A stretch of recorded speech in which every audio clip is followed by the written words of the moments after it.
Hello students, जय हिंद। This is Rajat Prabhakar, welcome to कक्षा के क्लासेस। प्यारे 10th क्लास के बच्चों, टॉपिक वाइज वीडियोस में आज हम सेकंड क्लिप लेके आए हैं जिसमें हम एक एक करके टॉपिक को काफ़ी डिटेल में पढ़ने वाले हैं। तो फटाफट देखते हैं। आज का हमारा जो टॉपिक है वो एप्लीकेशन टू ट्रिग्नोमेट्री का टॉपिक है, हाइट एंड डिस्टेंस। हमको समझना होगा कि हाइट एंड डिस्टेंस क्या होती है और कैसे एप्लीकेशन टू ट्रिग्नोमेट्री में हाइट एंड डिस्टेंस का रोल रहता है। So without any further delay मैं प्रोसीड करता हूँ, आप इजाज़त दो या मत दो। ठीक है, मैंने आपको बताया था कि हाइट मतलब क्या होता है। देखिए मेरी बात समझिए, हाइट मतलब परपेंडिकुलर हाइट। बहुत ध्यान से समझना टॉपिक को। ये हाइट कहलाती है, राइट। जब भी हाइट की बात हो रही है तो वो परपेंडिकुलर हाइट होगी, यानी 90 डिग्री वाली। मैंने आपको सिखाया था कि कैसे एंगल ऑफ एलिवेशन और एंगल ऑफ डिप्रेशन काम करता है, राइट। अब थोड़ा उसको लिंक करते हुए समझते हैं क्या है ये। देखिए यहां पर आप खड़े हैं, राइट। आप नीचे से ऊपर को किसी चीज को देख रहे हैं, राइट। यहां आप खड़े हैं, ऑब्वियस सी बात है। तो इस परपेंडिकुलर से आपकी जो डिस्टेंस है वही कहलाती है डिस्टेंस, राइट। ध्यान से समझिए। अब इसको हम थोड़ा सा डिटेल में समझते हैं। ये एक अपार्टमेंट है, एक ये बिल्डिंग है, या ये एक पहाड़ है। और पहाड़ जब आपके सामने ऐसे है तो आप उससे कुछ दूरी पर खड़े हैं, ऑब्वियसली दूरी पर खड़े होंगे तो आप इसको इस तरीके से ऑब्जर्व करेंगे, राइट। और जब इस तरीके से ऑब्जर्व करेंगे तो आप नीचे से ऊपर को देख रहे हैं, किसके, पहाड़ के या अपार्टमेंट के टॉप को। जब भी नीचे से ऊपर देखते हैं, मैंने बताया था एक एंगल बनेगा, that is theta, angle of elevation, right. चूंकि पहाड़, अपार्टमेंट सब बनते हैं 90 डिग्री, पेड़ 90 डिग्री नहीं होता है, हल्के से तिरछे होते हैं तो हम उनको 90 डिग्री कंसिडर्ड कर लेते हैं, राइट। तो ये हो गया थीटा। और ये थीटा कौन सा हुआ, एंगल ऑफ एलिवेशन का, राइट। इसको आप और डिटेल में भी समझेंगे। तो ये हो गई हाइट, ये हो गई डिस्टेंस। डिस्टेंस कैसी हो गई, हॉरिजॉन्टल।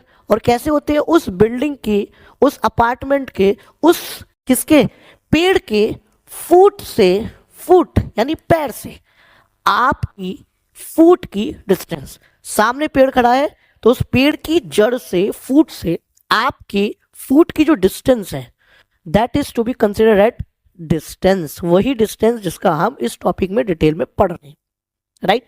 तो ये हाइट हो गई। ये हाइट हमेशा क्या होगी, वो अपार्टमेंट की हाइट होगी, पेड़ की हाइट होगी, पहाड़ की हाइट होगी, जो भी आप इसको कंसिडर करना चाहें। ये हो गई आपके सामने डिस्टेंस, राइट, अंडरस्टूड। तो कुल मिलाकर हम क्या काम करते हैं, हाइट और डिस्टेंस, ये दो चीजें होती हैं जिसकी मदद से, जिसको हम कंसिडर करते हैं। और ट्रिग्नोमेट्रिक रेशियो जो कि आपने पढ़े हैं, कौन कौन से होते हैं, sine theta, cos theta, tan theta, cot theta और सेक थीटा और कोसेक थीटा। इन ट्रिग्नोमेट्रिकल रेशियोज की मदद से हम मिसिंग वैल्यूज को निकालते हैं। किसी में हाइट पूछता है तो निकालते हैं, किसी में डिस्टेंस पूछता है तो निकालते हैं, या फिर किसी में हाइपोटेनस जो कि हो गई है लाइन ऑफ साइट, जो मैंने आपको बताई भी है। तो कहने का मतलब क्या है, एक राइट एंगल ट्राइंगल में जो परपेंडिकुलर होती है, ठीक है, बिल्डिंग होती है, उसको हम कंसिडर करते हैं हाइट। और उस बिल्डिंग के, अपार्टमेंट के, पेड़ के फुट से आपके फुट की जो डिस्टेंस होती है, ठीक है, हम उसको डिस्टेंस कंसिडर करते हैं जो कि हॉरिजॉन्टल होती है। तो ये केस हो गया एंगल ऑफ एलिवेशंस के लिए। सिमिलरली आप एंगल ऑफ डिप्रेशन के लिए देखिए। डिप्रेशन में क्या होता है, आप टॉप पर खड़े हैं, आप नीचे कोई कार को ऑब्जर्व कर रहे हैं, राइट।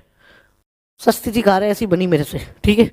तो आपने जब इसको ऑब्जर्व किया तो आप, ऑब्वियस सी बात है, टॉप से नीचे देख रहे हैं। This light always travel in a straight line, तो ये लाइन ऑफ साइट हो गई। क्या हो गई ये, लाइन ऑफ साइट। अब एंगल जो बनता है, भाई आप तो खड़े यहां है ना, तो थीटा ये तो नहीं बन सकता क्योंकि ये हॉरिजॉन्टल लाइन नहीं है, अंडरस्टूड। तो ये थीटा नहीं होगा। थीटा क्या होगा, यहाँ पे हॉरिजॉन्टल लाइन कंसिडर की जाती है, जो मैंने पिछली क्लिप में भी आपको समझाया था, आगे भी हम समझेंगे, ठीक है। तो ये हो गया बेटा आपके सामने थीटा। तो ये हॉरिजॉन्टल लाइन और लाइन ऑफ साइट के बीच में थीटा बना, ऊपर से नीचे की ओर देख रहे हैं तो ये थीटा कहाँ का हो गया, एंगल ऑफ एलिवेशन, राइट।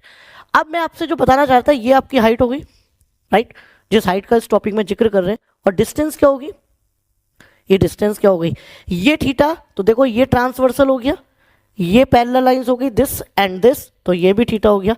तो यानी एंगल ऑफ डिप्रेशन को हम एंगल ऑफ एलिवेशन में कन्वर्ट कर लेते हैं, आपको मैंने बताया है। और ये हो गई आपके सामने डिस्टेंस, राइट। तो आई होप आपको एंगल ऑफ एलिवेशन और एंगल ऑफ डिप्रेशन में क्या हाइट होती है, क्या डिस्टेंस होती है, ये आपको अच्छे से क्लियर हुई होगी। आपकी बहुत सारी प्रॉब्लम्स है अभी, एंगल ऑफ एलिवेशन कैसे सॉल्व होगा, डिप्रेशन कैसे सॉल्व होगा, लाइन ऑफ साइट क्या होती है, और भी हम इसको डिटेल में पढ़ेंगे, वो हम नेक्स्ट फर्दर क्लिप में पढ़ेंगे।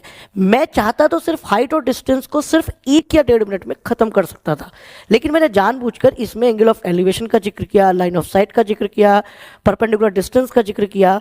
उसका रीजन यही था कि उन टॉपिक्स को पढ़ने के लिए, हाइट एंड डिस्टेंस को पढ़ने के लिए किस टाइप की प्रॉब्लम्स आएंगी उसको आप बेहतरीन तरीके से कॉन्सेप्चुअली समझ सकें। आई होप आपको हाइट और डिस्टेंस समझ में आई होगी। ऐसी और मजेदार इन्फॉर्मेटिव वीडियोस के लिए बेल आइकन दबा दीजिएगा। Thank you very much for connecting with कक्षा केंद्र। जय हिंद।